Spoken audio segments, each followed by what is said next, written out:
Hi everyone, we're going to look at Federalist number 16. Before I start reading them, I would like to remind you again, it is very important that you watch one video for sure, just to give you a background of American Revolution and the Revolutionary Era. One that I would recommend is this one. It's a PBS series called Liberty. PBS is the television channel, and that's the name of the program is Liberty. It's a 6-hour, 6-episode program. It's got historians, it's got maps.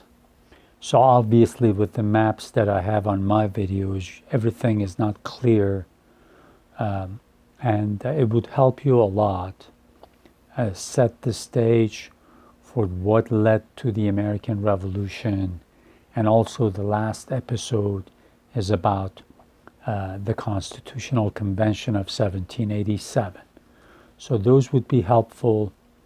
I have already mentioned that History Channel has 2 series called The American Revolution and The Founding Brothers.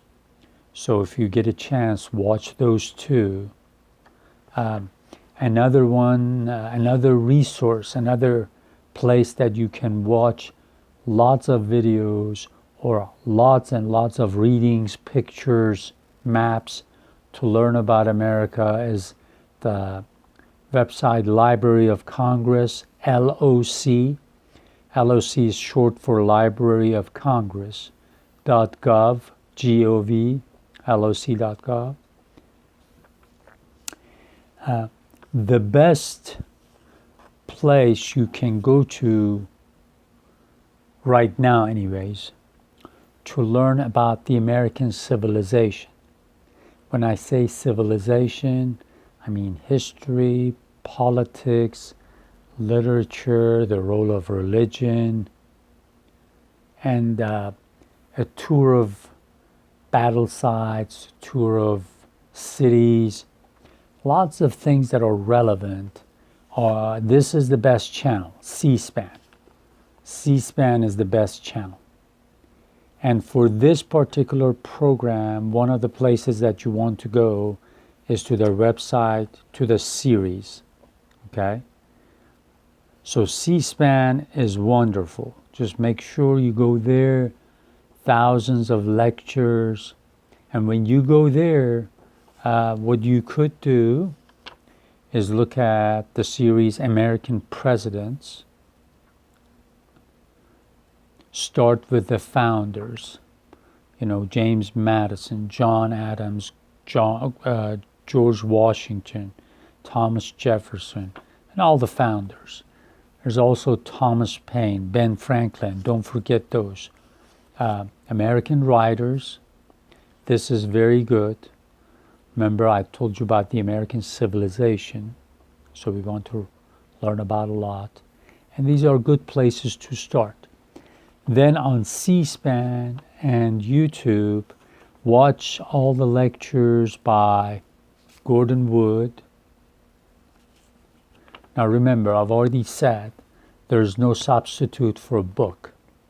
So you can read the books by him, but if you don't have the money, you don't have the resources, don't have the library available to you, at least watch their lectures. And if you watch a few of them, it kind of gives you a good general picture. There's lots of videos of like Gordon Wood on C-SPAN about his different books, about his talks. And he focuses mostly on the Revolutionary Era, okay? He doesn't know a lot about modern era. So just watch that. It's good. I've already mentioned his name. He's a scholar of James Madison scholar. So watch all the videos by him. If you can, read some of his books. I've already showed you some of them. Another one is Pauline Mayer. Like with hers, start with her first interviews about her first books and gradually get to the one that she did about her last book, which is important, about the story of ratification of the Constitution. And there are other scholars that I have mentioned elsewhere, Peter Onuf, Akhil Amar, I mentioned Carol Birkin, Bernard Balin, many more. I'll show you. Show you the names again after a while. But let's go to Federalist number 16 and see what it says. It's by Alexander Hamilton. So this is part 1. The tendency of the principle of legislation for states or communities in their political capacities, as it has been exemplified by the experiment we have made of it, is equally attested by the event which have befallen all other governments of the Confederate kind, of which we have any account in exact proportion to its prevalence in those systems. The confirmations of this fact will be worthy of a distinct and particular examination. I shall content myself with barely observing here that all of the confederacies of antiquity which history has handed down to us, the Lycian and Achaean leagues, as far as there remain vestiges of them, appear to have been most free from the fetters of that mistaken principle, and were accordingly those which have best deserved and have most liberally received the applauding suffrages of political writers. Okay, the most important thing about this paper is right here in that first few lines.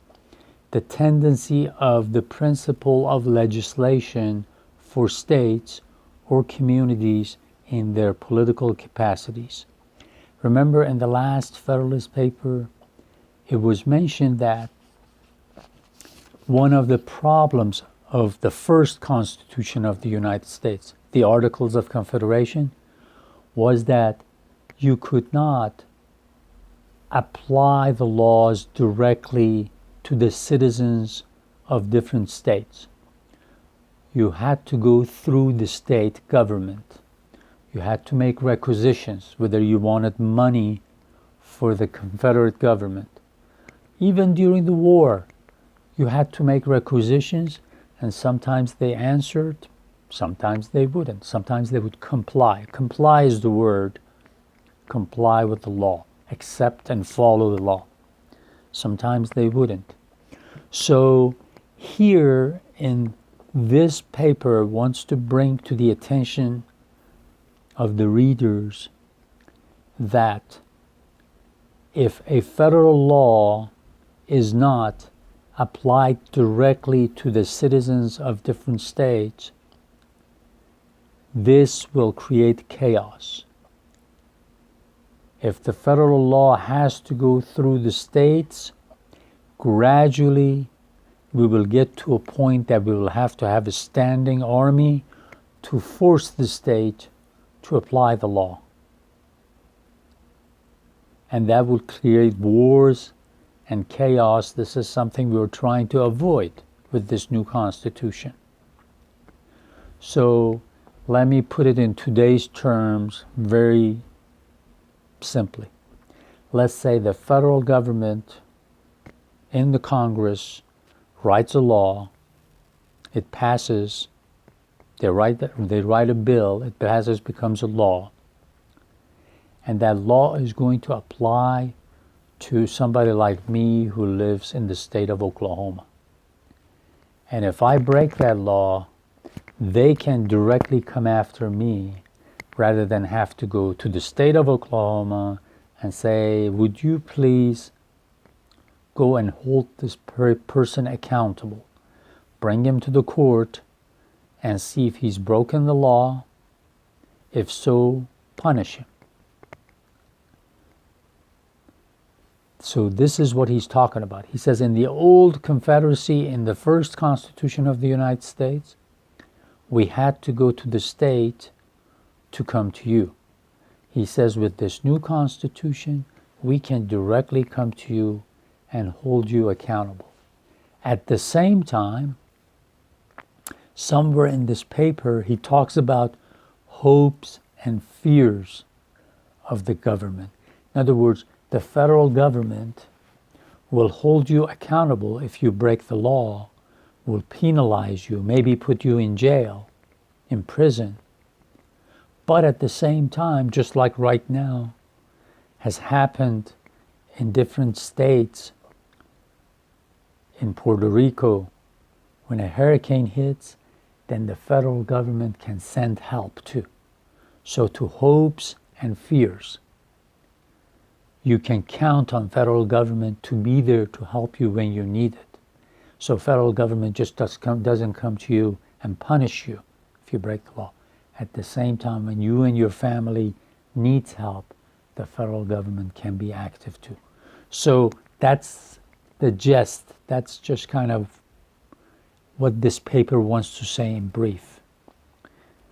That for a government to be worthy of its name, to be called the government, it has to be able to hold you accountable, where at the same time you can hold the people whom you've put in power accountable. So both ways. Okay? We'll see you in the next part.